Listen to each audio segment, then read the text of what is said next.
Ryan Cole adjusted his tie for the third time as he walked through the massive crystal doors of the Valdrin Imperial Palace. He was nervous, though he tried not to show it. This was his first major assignment as a human diplomat. His job was simple: attend the succession ceremony, observe and report back to Earth. Nothing complicated. Just watch and take notes. The ceremony hall was enormous. Thousands of aliens from dozens of species filled the seats, their voices creating a low hum that echoed off the walls. Ryan found his spot in the observer section and sat down.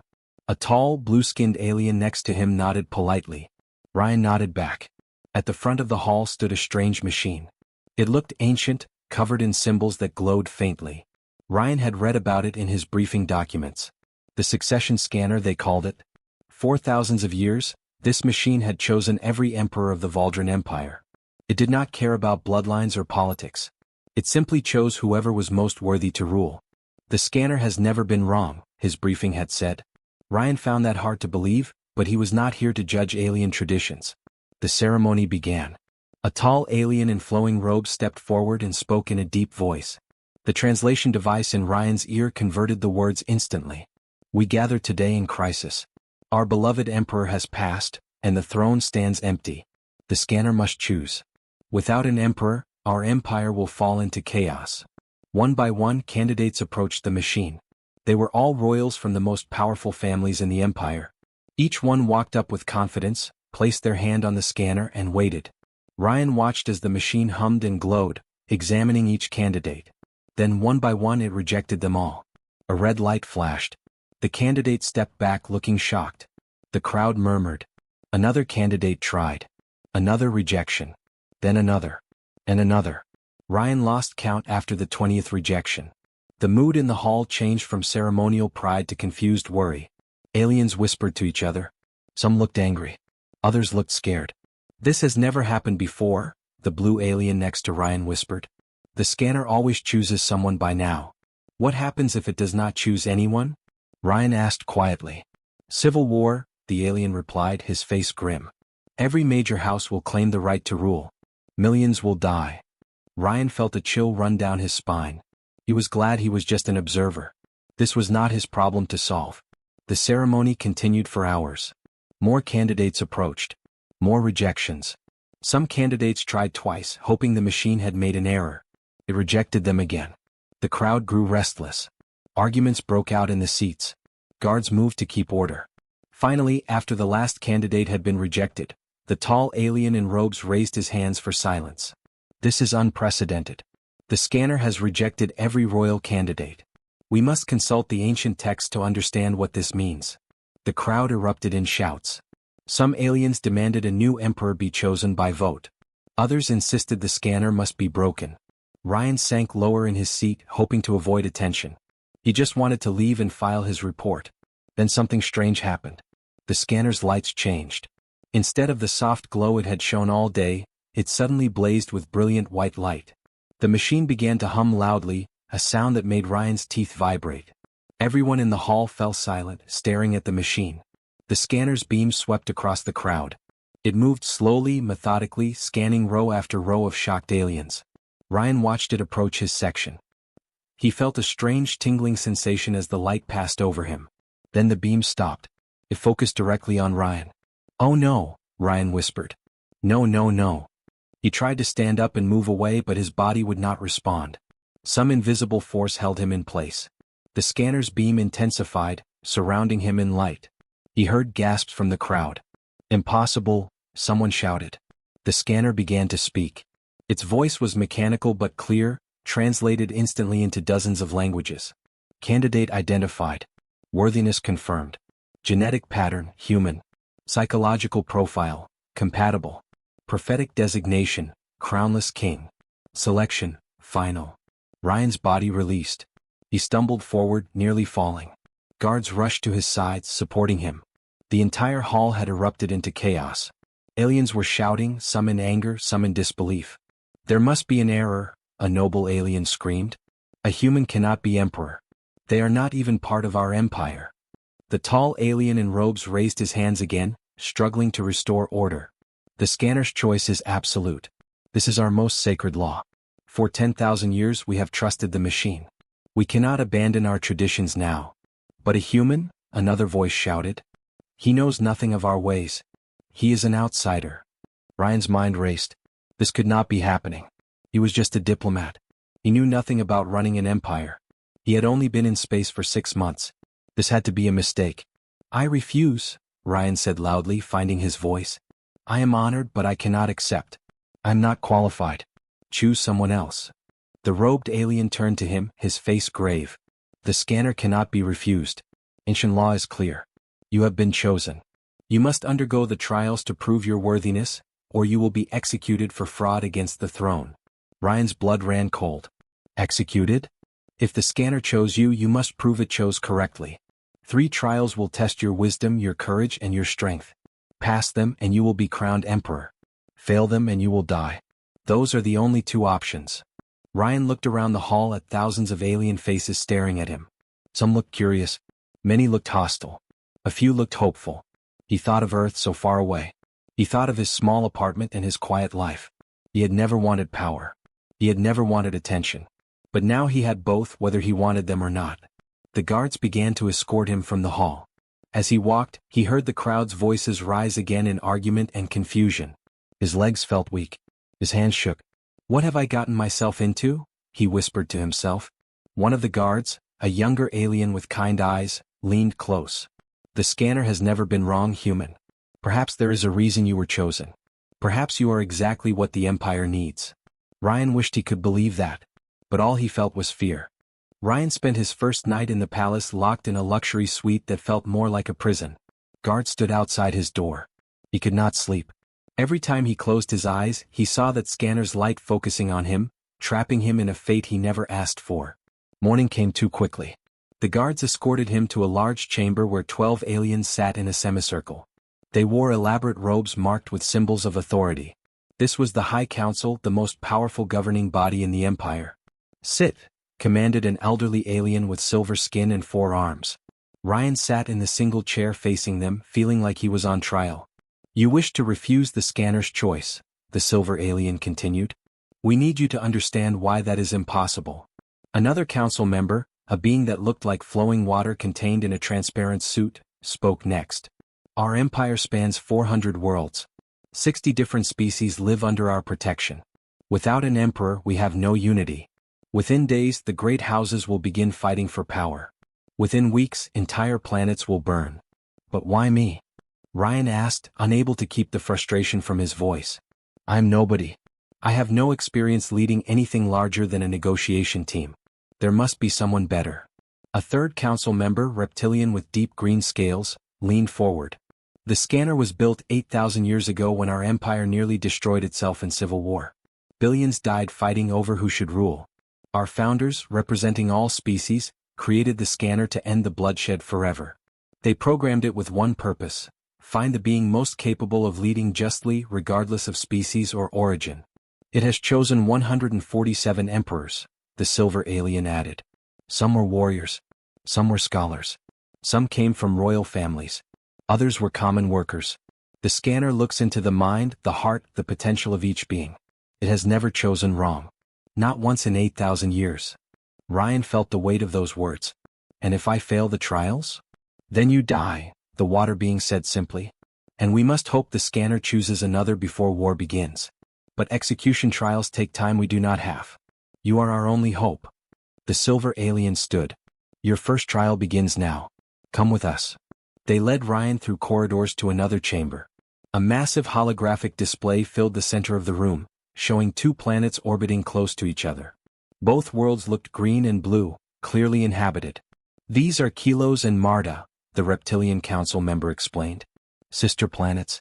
For 43 years they have fought over mining rights to the asteroid belt between them. 3 times, their disputes have nearly erupted into open war. Both planets claim ancient treaties give them exclusive rights. Thousands have died in skirmishes. Trade has collapsed. Both worlds suffer. The silver alien turned to Ryan. This is your wisdom trial. You have 6 hours to propose a solution that both planets will accept. We have provided all historical records, treaties, and economic data. If you fail, both planets have vowed to go to war the moment a new emperor is crowned. They are waiting for your answer. Ryan stared at the display, his mind racing. 6 hours to solve a problem that had defeated diplomats for 4 decades? This was impossible. But he had no choice. He sat down at the terminal and began reading. The treaties were complex, written in old dialects that the translation system struggled with. Both planets had legitimate historical claims. Kilos had settled the region first, but Marta had invested more in developing the infrastructure. The asteroids contained rare minerals worth fortunes. Neither side would back down. After 2 hours of reading, Ryan's head hurt. The problem seemed unsolvable. Every compromise that had been tried before failed because one side always felt cheated. Then something clicked in his mind. He remembered a class from his training on Earth about game theory and prisoner's dilemma. The instructor had said something important. When both sides cannot win, change what winning means. Ryan pulled up economic data on both planets. He noticed something interesting. Kilos had manufacturing facilities but lacked certain raw materials. Marta had those materials but needed manufacturing capacity. They were fighting over asteroids when they should have been trading with each other. He began building a new proposal, his fingers flying across the terminal. The council members watched in silence. 4 hours later, Ryan stood before the holographic display. The council had summoned representatives from both planets. Their faces appeared on screens, looking skeptical and hostile. "I have studied your dispute," Ryan began, keeping his voice calm and clear. "Both of you have valid claims to the asteroid belt. Both of you have suffered losses. Both of you want what is fair. Then give us our rightful territory," the Kilos representative snapped. "We will accept nothing less than full control," the Marta representative added. Ryan nodded. "I understand. But I am not going to give either of you control of the asteroids." Both representatives began shouting. Ryan raised his hand and waited for them to quiet down. "Instead, I am creating a third entity. The Belt Mining Corporation will be jointly owned by both planets, with equal shares and equal representation on its board.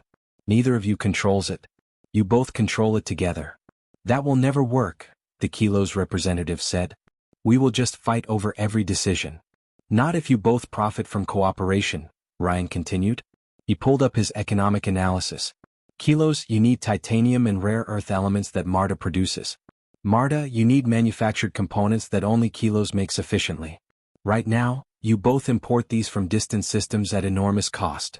He highlighted the trade routes on the display. "The Belt Mining Corporation will mine the asteroids and split all profits equally. But here is the key: both planets will sign a mutual trade agreement.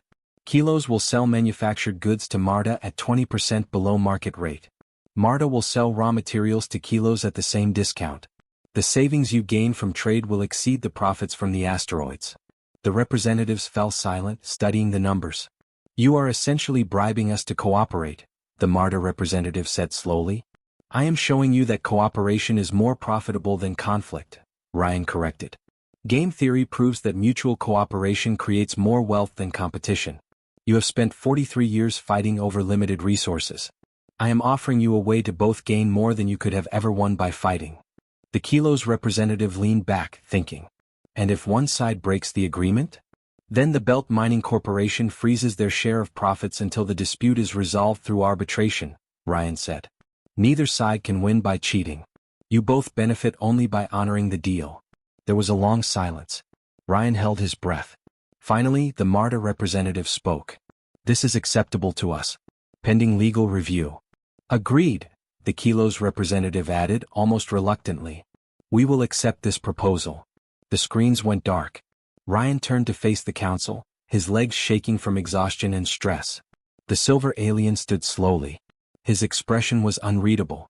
Then he bowed his head slightly. "In 43 years, dozens of our best diplomats have tried to solve this dispute. You succeeded in 4 hours. The wisdom trial is passed." Ryan felt relief wash over him, but it was brief. The silver alien's next words brought back his fear. "Prepare yourself, Ryan Cole. The next trial tests your courage. It begins tomorrow." Ryan barely slept after passing the wisdom trial. His mind kept replaying the council's words about the courage trial. What would they make him face? Combat? Some deadly creature? He had never been a fighter. He was a diplomat who preferred words to weapons.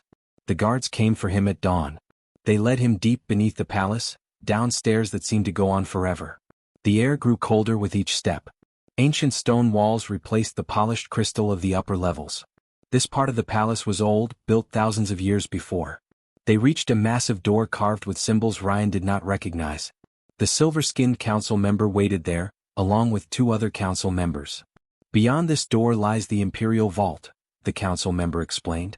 It contains our most ancient and dangerous secrets. Knowledge that could destroy worlds if misused.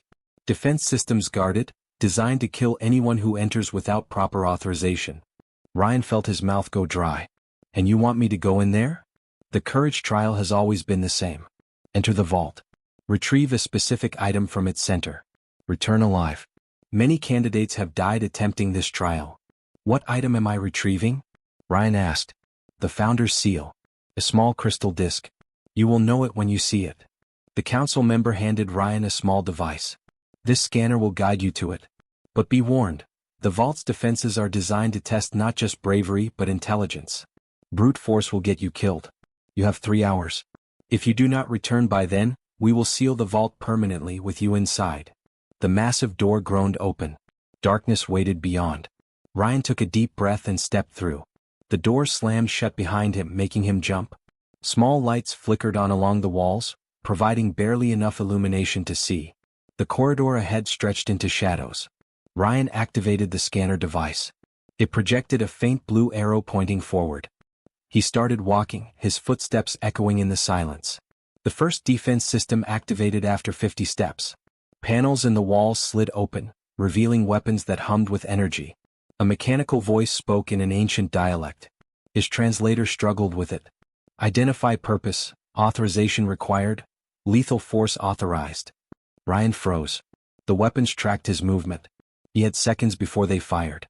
Think, he whispered to himself. The trial tests intelligence, not just courage. He looked at the weapons more carefully. They were tracking his movement, but they had not fired yet. They were waiting for something.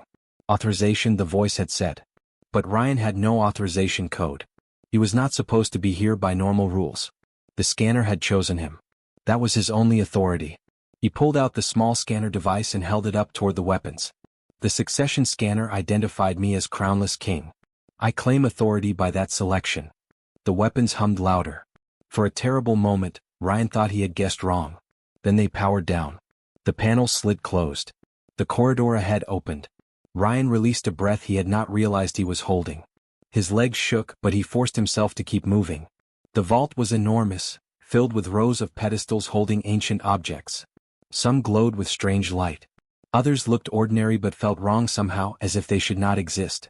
Ryan focused on following the scanner's arrow, trying not to look too closely at anything else. The arrow led him to the center of the vault. There, on a raised platform, sat a small crystal disc. The Founder's Seal. It looked simple, almost plain, but something about it drew his attention. As Ryan climbed the steps to the platform, he noticed something odd. Shelves lined the wall behind the seal, filled with data storage devices. They looked incredibly old but still active, their indicators blinking slowly. His trial was to grab the seal and leave. But curiosity made him pause. What information was stored here, in the most secure place in the Empire? He touched one of the devices.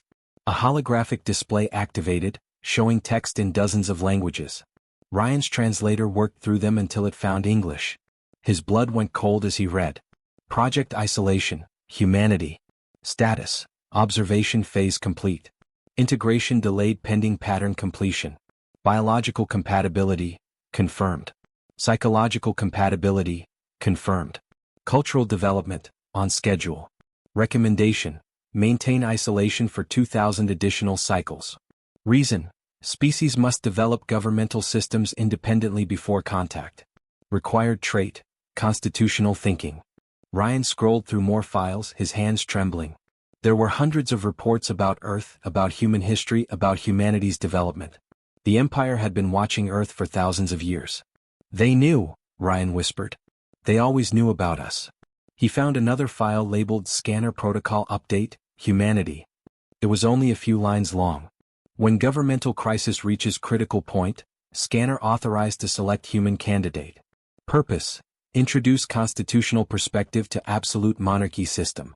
Humanity's unique historical experience with democracy makes them ideal catalysts for necessary governmental evolution. Pattern complete. Authorization. Active. Ryan stared at the words, understanding washing over him. The scanner had not chosen him despite being human. It had chosen him because he was human. The founders had planned this thousands of years ago. They knew their empire would need to change, and they had been preparing humanity specifically for this role. He was not chosen for traditional royal qualities. He was chosen to change what royalty meant. A sound behind him made Ryan spin around. 3 figures in dark clothing had entered the vault, moving silently. They carried weapons pointed directly at him. "Step away from the seal, human," one of them said. "Your trial ends here." Ryan recognized the voice. It belonged to one of the royal candidates who had been rejected by the scanner. A noble from House Kreth, one of the most powerful families in the Empire. "You cannot be in here," Ryan said, trying to keep his voice steady. "The vault will kill you." "We have authorization codes from before the current emperor died," the leader replied. "Codes that still work for 3 more hours. Long enough to kill you and blame it on the vault's defenses. Without you, the Empire will have no choice but to choose a proper ruler. Someone from a real royal bloodline." The 3 assassins spread out, surrounding the platform. Ryan had no weapons, no way to fight them. His mind raced, searching for options. Then he remembered what he had just learned. The trial tested intelligence, not strength. "The vault's defenses are not just mechanical," Ryan said loudly. "They respond to intent. You came here to murder, not to retrieve. The vault knows." "Lies," the leader said. But Ryan saw doubt flicker across his face. Ryan touched the data storage device again, activating more displays. These files contain every secret of the Empire. Defense codes. Genetic weapons. Technologies that could end civilizations. The founders made the vault intelligent. It decides who lives and who dies based not on authorization codes but on purpose. The temperature in the vault suddenly dropped. The lights flickered. A deep humming sound filled the air. The assassins looked around nervously. "It is just trying to scare us," one of them said. But the walls were moving now. Panels opened, revealing not weapons but something worse. A mist began pouring from the openings, glowing faintly green. "Toxin detected," Ryan's translator announced. "Lethal to all carbon-based life forms. Dispersal in progress."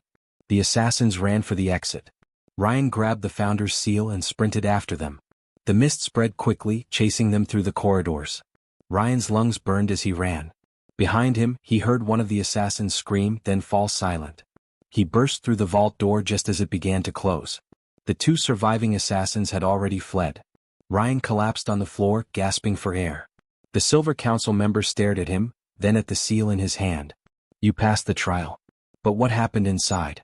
Ryan held up the seal, still catching his breath. "I learned the truth. And I learned that some people will kill to keep things from changing." The council member's expression grew grim. "Then we must protect you carefully. The final trial comes tomorrow. If you survive until then." Ryan woke to the sound of explosions. His room shook, dust falling from the ceiling. Alarms blared throughout the palace. He rolled out of bed just as his door burst open. The young guard who had been kind to him rushed in, weapon drawn. "We are under attack," the guard shouted. "Rebels from House Kreth. They are storming the palace. We must get you to safety." Ryan grabbed his clothes and dressed quickly. "How many?" "Thousands. They have weapons, ships, military forces.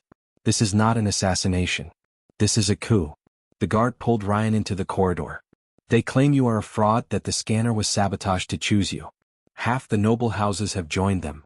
They ran through the palace halls. Other guards joined them, forming a protective circle around Ryan. Explosions echoed from outside. Through windows, Ryan saw ships firing on the palace shields. The energy barriers flickered with each impact. The Silver Council member met them at a secure junction. His face was grim. "Your final trial was supposed to test your strength in controlled combat. But the rebels have forced it to happen now in the worst possible way. You must command the palace defense or we all die." "I am not a soldier," Ryan protested. "I have never fought in a war." "Then we are doomed," another council member said bitterly. "The rebel forces outnumber our guards 5 to 1. They will breach the shields within the hour." Ryan's mind raced. 5 to 1 odds. No military training. Defending a palace he barely knew. This was impossible. But then he remembered his training on Earth. An instructor had once said, "War is not just about weapons. It is about information, psychology, and making your enemy defeat themselves." "Take me to the command center," Ryan said. "And get me all available data on the attacking forces." They reached the command center, a room filled with holographic displays showing the battle. Red markers indicated enemy positions surrounding the palace. Blue markers showed their own forces, pitifully few. The shields were at 60% and dropping. Ryan studied the displays looking for patterns. The rebel forces were well organized, attacking from multiple directions simultaneously. Professional military tactics. They would breach the shields then flood into the palace. Standard siege procedure. They are doing exactly what I would expect, Ryan muttered. Is that good? The young guard asked. It means they are predictable. Ryan turned to the council member. I need control of all palace systems. Communications, sensors, environmental controls, everything. You have it. Ryan's fingers flew across the control panel, pulling up information. He studied the rebel force composition, their communication patterns, their command structure. An idea began forming. They think they are fighting an alien empire with traditional tactics, Ryan said slowly. They are not ready for human thinking. He opened a communication channel, broadcasting to all rebel forces. This is Ryan Cole. You claim I am a fraud. That the scanner was sabotaged. I offer you proof it was not. The rebel commander's face appeared on screen, a tall alien with orange skin and cold eyes. Surrender now, human, and we will make your death quick. I will do better than that, Ryan said calmly. I will show you why the scanner chose me. You have 5,000 troops. I have 1,000. You have superior weapons and ships. I have none of those advantages. But in 30 minutes, your forces will retreat and you will surrender. The rebel commander laughed. Bold words from a dead man. Ryan cut the transmission and turned to his officers. First, I need you to do something that will sound crazy. Lower the shields to 40%. Make it look like system failure. That will let them through faster, an officer protested. Exactly. They will rush their attack thinking we are failing. Overconfidence will make them sloppy. Ryan pulled up the palace layout. Next, evacuate all civilians from the east wing. Open all doors and corridors in that section. Make it look like an easy path to the command center. The officers exchanged confused looks but obeyed. The shields dropped to 40%. Immediately, rebel forces intensified their assault on the east side, just as Ryan predicted. Now activate the environmental controls in the east wing. Drop the temperature to freezing. Fill the corridors with thick fog from the fire suppression systems. Kill all lights. Within minutes, the east wing became a freezing, pitch-black maze filled with fog. Ryan watched the sensors as rebel troops breached the shields and poured into the trap. They could not see, could not coordinate. Their thermal sensors were useless in the extreme cold. They stumbled through corridors, getting separated and lost. They are trying to communicate, a communications officer reported. But something is jamming their signals. I am jamming them, Ryan said. Human military doctrine. Separate the enemy, make them scared, make them doubt. He opened another channel, broadcasting sound into the east wing. Footsteps. Weapons fire. Screams. All fake, recorded sounds playing through the palace speakers. The rebel troops panicked. On the sensors, Ryan watched them fire at shadows, at each other, at nothing. Some tried to retreat but got lost in the fog. Others pressed forward, only to trigger automated defenses Ryan had activated in key corridors. The rebel commander's face appeared on screen again, angry now. What are you doing? Psychological warfare, Ryan replied. Your troops cannot see, cannot communicate, cannot tell friend from enemy. They are scared and confused. But I can make it stop. Order them to withdraw from the east wing, and I will clear the fog. Never. We still outnumber you. Ryan shrugged. Then watch what happens next. He activated the palace's emergency lockdown system. Blast doors slammed shut throughout the east wing, trapping rebel troops in small sections. Each group was isolated, cut off from support. Now broadcast this message to every trapped rebel soldier, Ryan ordered. He opened a channel. This is Ryan Cole. You are trapped. Your commander cannot save you. But I am offering you a choice. Surrender your weapons and you will be released unharmed. Continue fighting and you will die in these corridors.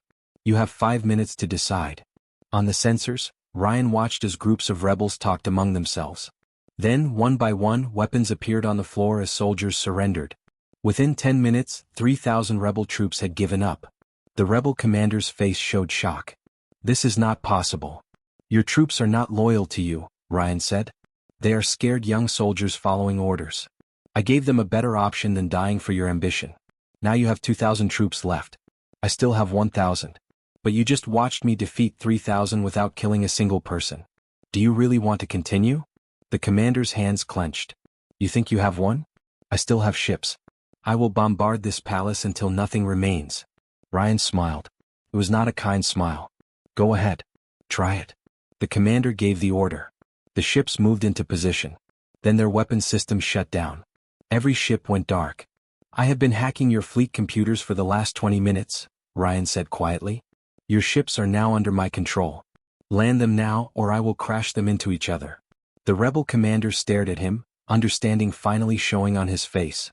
This human had outthought him at every turn. You are a monster, the commander whispered. No, Ryan said. I am just someone who thinks differently than you expected. That is what the scanner saw. That is why it chose me. The rebel commander's image disappeared. Minutes later, reports came in of rebel forces retreating, ships landing and surrendering. The palace was saved. Not through superior weapons or numbers, but through strategy and psychology.